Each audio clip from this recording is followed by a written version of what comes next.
আমরা আসিফ মাহমুদের পদত্যাগ চাই।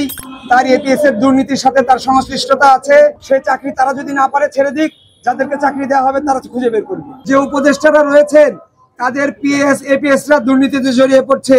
এনসিপির বিভিন্ন তানভীর নামে নতুন দরবেশের উদ্ভব ঘটছে।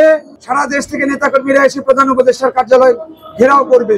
কিছুদিন আগেও আপনার সচিবালয়ে কে ডিসি হবে, কে কোথায় নিয়োগ পাবে সেটা কিন্তু একজন জনৈক ব্যক্তি কিন্তু ঠিক করে দিয়েছে। তদবির, ঘুষ বাণিজ্য এবং নিয়োগ বাণিজ্যের সাথে জড়িত।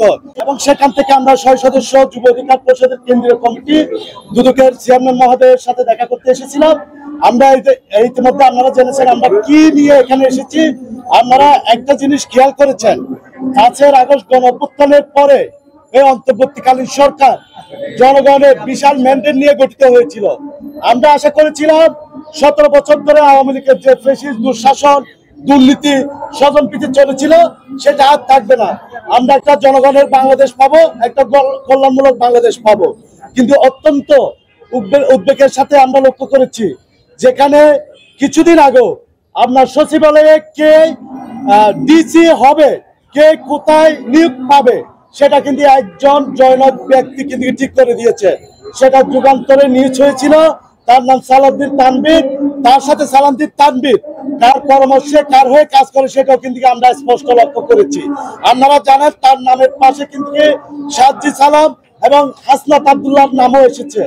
এরপরে উদ্বেগের সাথে লক্ষ্য করেছি যাদেরকে আমরা বাংলাদেশ পরিবর্তনের জন্য দায়িত্ব দিয়েছি, অন্তর্বর্তীকালীন সরকারের দায়িত্ব দিয়েছি, তাদের যারা দায়িত্বে আছে তারা বিভিন্ন ধরনের তদবির, ঘুষ বাণিজ্য এবং নিয়োগ বাণিজ্যের সাথে জড়িত। ইতিমধ্যে সেটা বিভিন্ন সংবাদ মাধ্যমে আপনারা দেখেছেন।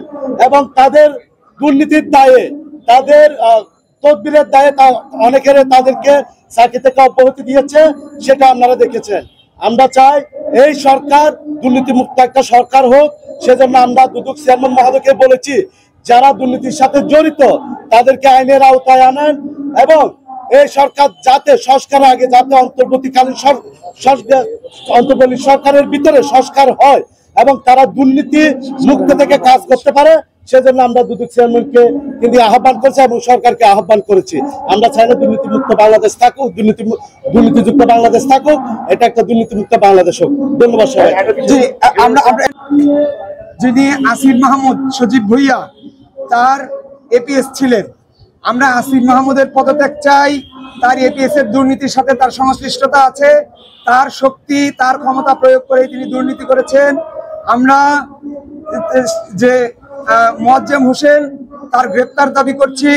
স্বাস্থ্য উপদেষ্টার যে সহকারী আছেন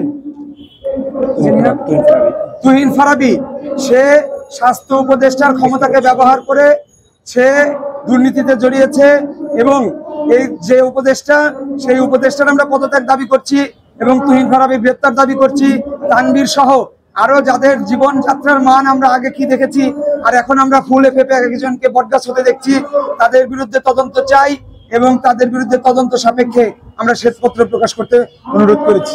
চেয়ারম্যান মহোদয় কি বলেন? চেয়ারম্যান মহোদয় আমাদেরকে আশ্বস্ত করেছে দ্রুত সময়ের মধ্যে তিনি ব্যবস্থা গ্রহণ করবেন। আমরা বলেছি আপনাদেরকে আমরা 15 দিনের সময় দিলাম। আপনাদের মিডিয়াগুলোতে আমরা দেখেছি।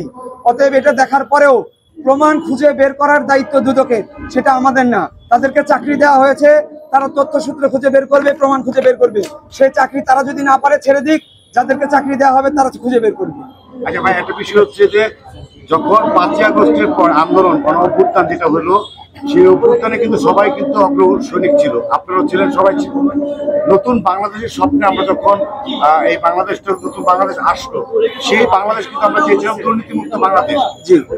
কাদের আশ্রয়ে প্রশ্রয়ে এই আসিফ মাহমুদ ভুইয়া তারা আজকে গড়ে উঠলেন, আপনারা যাদের বিরুদ্ধে অভিযোগ দিলেন, কাদের আশ্রয় প্রশ্রয় এরকম হলো বলে আপনারা ধারণা করছেন? এক।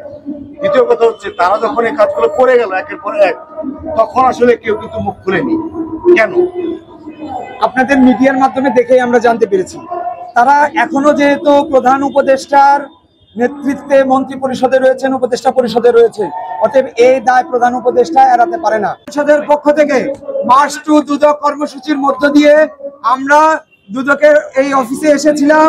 আমরা চেয়ারম্যান সাহেবের সঙ্গে দেখা করেছি। আমরা উদ্বেগের সঙ্গে লক্ষ্য করেছি যেখানে আমাদের একজন প্রধান উপদেষ্টা রয়েছেন, যিনি একজন নোবেল পুরস্কার প্রাপ্ত, যার ইমেজ রয়েছে সারা বিশ্বব্যাপী সমাদৃত, তার মন্ত্রী পরিষদে বা তার উপদেষ্টা পরিষদে যে উপদেষ্টারা রয়েছেন তাদের পিএস এপিএসরা দুর্নীতিতে জড়িয়ে পড়ছে। এনসিপির বিভিন্ন তানভীর নামে নতুন দরবেশের উদ্ভব ঘটছে।